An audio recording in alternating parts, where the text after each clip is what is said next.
नाज़रीन अस्सलाम वालेकुम। आपकी खिदमत में एक नई वीडियो के साथ आपका मेज़बान हाज़िर है। नाज़रीन, खप्तान के बब्बर शेर अयूब खान और मुस्लिम लीग नवाज़ के रहनुमा एहसन इकबाल के दरमियान आज कौमी असम्बली में शदीद सख्त लड़ाई होगी। एक दफ़ा वीडियो मुलाहिज़ा फरमाएं, फिर इस पर मुकम्मल तफसील आपके सामने रखते हैं। और जिस वक्त वो कपड़े लगाए सूखने के लिए तो रातों रात किसी ने आके तो ड्राई क्लीन मशीन में घुसा दिया और फॉर्म 47 सुबह निकाल दिया। अब सुने ना वो पाइनएप्पल नहीं बख्शा, अपने अंदर हौसला पैदा करें। नौजवानों ने जो धोबी पटकार इनकी निकाली है वो आज देखें। और खुद को हमने बेगुनाह साबित कराया। और ये अब सुने ना, हमने आपकी बात सुनी है, आपकी बात बड़े तहम्मुल से सुनी है। अपने अंदर हौसला पैदा करें, सच्ची बात सुनने का हौसला पैदा करें। तो जनाब स्पीकर, हमने तो कभी भी उस वक्त पाकिस्तान की रियासत पे हमले नहीं किए। इनके लीडर कहते थे, इनके लीडर से हमने सुना कि वो कौमें तबाह हो जाती हैं कि जिनके बड़ों के लिए और कानून हो और जिनके छोटों के लिए और कानून हो। तो जनाब, अगर आपके बकौल आप पर झूठे मुकदमे हैं तो अदालतों में उनका दिफा कीजिए। आप अगर बेगुनाह हैं, अदालतें आपको बेगुनाह कर देंगी।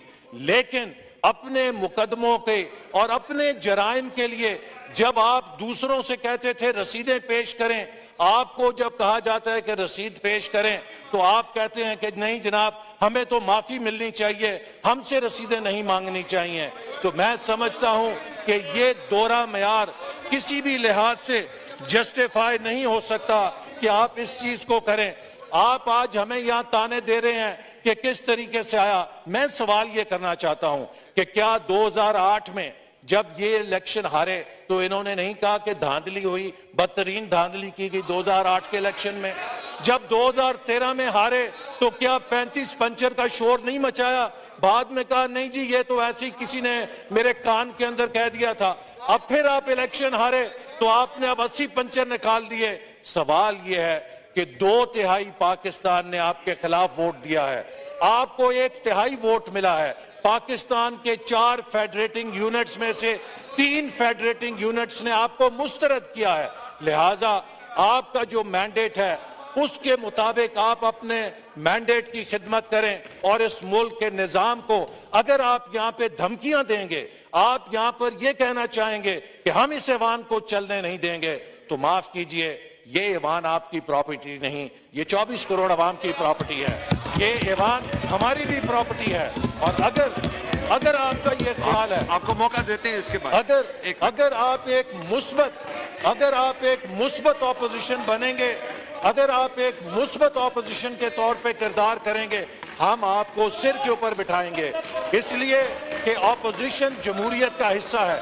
लेकिन अगर आप इस ऐवान में धौंस देने की कोशिश करेंगे, इस ऐवान के अंदर कार्रवाइयों में खलल डालने की कोशिश करेंगे, तो फिर ये ऐवान आपका बनी गाला नहीं है, ये ऐवान नेशनल असेंबली ऑफ पाकिस्तान है।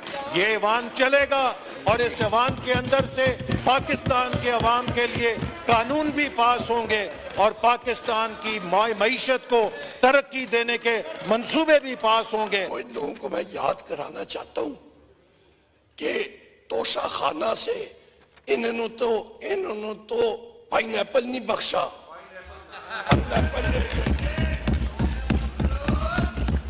वो पाइनएप्पल का तो हिसाब दे दें।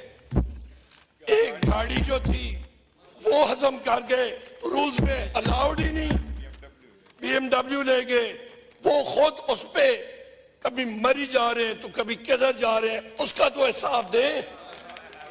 वहां पे गई, वो करप्शन नहीं है, वो हलाल है, वो कोई हलाल करप्शन के जुमरे में आती है, इसका तो इस कौम को जवाब दे। इन चीजों को देख के स्पीकर साहब, कौम के नौजवानों ने जो धोबी पटकार इनकी निकाली है वो आज देखें। धोबी पटकार तो निकली और जिस वक्त वो कपड़े लगाए सूखने के लिए तो रातों रात किसी ने आके तो ड्राई क्लीन मशीन में घुसा दिया और फॉर्म 47 सुबह निकाल दिया। ये फर्क हुआ है। और खुद भी ये फॉर्म 47 के बेनिफिशियरी है माशाल्लाह। यहाँ पे ये घुसपैठिए लोग बैठे हुए हैं आते हैं जनाब ये कानून की बालादस्ती के बारे में, वाह वाह। इनके लीडर साहब ने इसी ऐवान के कमेटी रूम नंबर 2 में नीचे जाके सारों को बुलाया हुआ था, कहा था मुझे तरकीब दे कि chief justice of Pakistan Sajjad Ali Shah साहब को उस वक्त मैं किस तरह हथकड़ियां लगाऊं, तारीख का हिस्सा है, जाके देख ले। तीसरी चीज, राना सना के बारे में बात की तो इनकी हुकूमत थी ना, डीजी एंटी नारकोटिक्स इनके नीचे आता था। उस डीजी नारकोटिक्स को इनके दौर वाले को कहते कि जो पिछला डीजी नारकोटिक्स है उसके खिलाफ एफआईआर काटे, राना सनाउल्लाह या मस्कीन है या इनोसेंट है तो उसके खिलाफ अपॉलॉजी दे, नहीं कर सके क्योंकि जनाब वाला ये जरूरत नहीं कर सकते थे, क्योंकि एंटी नारकोटिक्स फोर्स अपने मौकफ पे कायम थी। ये उससे अपॉलॉजी भी माजरत नहीं करा सके तो किसके बारे में बात करते हैं, किसको ये बेवकूफ बनाते हैं। जनाब स्पीकर, ये बात करते हैं आइन और कानून की, ये हम सारों में गुस्सा क्यों है? ये इनकी हुकूमत थी, पुलिस फोर्स इनकी थी।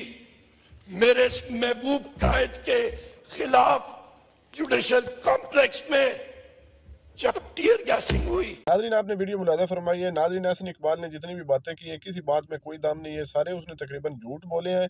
और इस वक्त पूरी पाकिस्तानी कौम जानती है कि ये एक चोरी शुदा मैंडेट के ज़रिए एक नकली वज़ीर आज़म बना के बैठ गए हैं, लेकिन फिर भी इनके अंदर गरूर इतना है। और मुस्लिम लीग नवाज़ में सबसे वो लोग अहम होते हैं जो उनके झूठ छुपाने की ज़्यादा कोशिश करते हैं, या उनके झूठ जो है उनको उन पर पर्दा डालने में मज़ीद सबसे आगे होते हैं। तो उनमें से एहसन इकबाल भी एक हैं, और अता तारर, राना सनाउल्लाह हैं। तो हज़ारों लोग लेकिन सारे कोशिश करते हैं कि हम जो है वो सबसे आगे हों, क्योंकि जितना कोई जो बंदा झूठ बोलने में माहिर होगा उतनी उस जमात में उसकी हैसियत जो है वो ज़्यादा होगी। नाज़रीन, दूसरी जानब जो अयूब खान ने उसने बिल्कुल जितनी भी बातें की हैं वो हकीकत पर मबनी है। जब अवाम ने इनको रिजेक्ट कर दिया है, बिल्कुल उन्होंने हकीकत कहा है कि एक धोबी की तरह धुलाई अवाम ने की है, लेकिन फिर भी ये तस्लीम करने को तैयार नहीं है। और भी जितनी अयूब खान साहब ने बातें की हैं वो बिल्कुल हकीकत पर मबनी है। नाज़रीन, इस वक्त पूरी कौम जानती है कि ये एक फॉर्म 47 के ज़रिए जो है हुकूमत इन्होंने बनाई है, लेकिन ये जालिम लोग मानने के लिए तैयार नहीं है। नाज़रीन, आपने वीडियो मुलाज़ा फरमाई, इस वीडियो के बारे में आपकी क्या राय है? कमेंट सेक्शन में अपनी कीमती राय दीजिए, और अगली वीडियो तक आपने मेज़बान को दीजिए इजाज़त। अल्लाह हाफ़िज़।